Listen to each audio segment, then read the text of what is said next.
This is Mrs. Hobbs. I'm doing a tutorial on the word cards featuring the patterns of OR and ORE, both pronounced as or.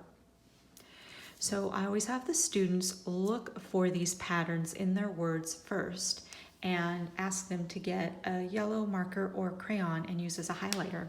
And I always have the students go through and highlight the feature parts in each word. So you might have your child go through and highlight OR or ORE for every word, just like that. And this just trains their eyes to be paying attention to these combinations and paying attention to the vowel, which is very important for students to focus on when they're sounding out a word. So I can go through and do that. I usually have the students go through and touch the feature sound and just read the sounds first without reading the words. So I'm looking for the or. I'm going to put my finger under it and read it. Or, or, or, or, or, or.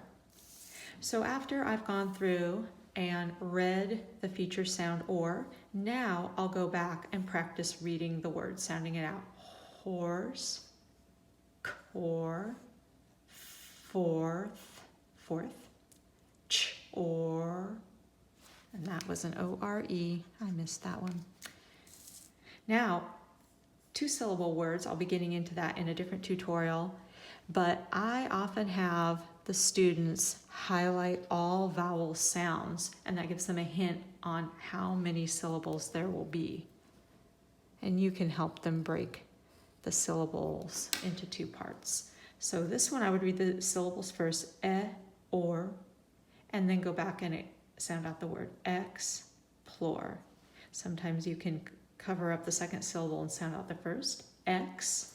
Now cover up X and try plore and put it together, explore, tor. After you've practiced that, if you'd like, you may cut these into individual cards and practice reading them as flashcards or however you'd like to use them. And I hope this tutorial was helpful for you.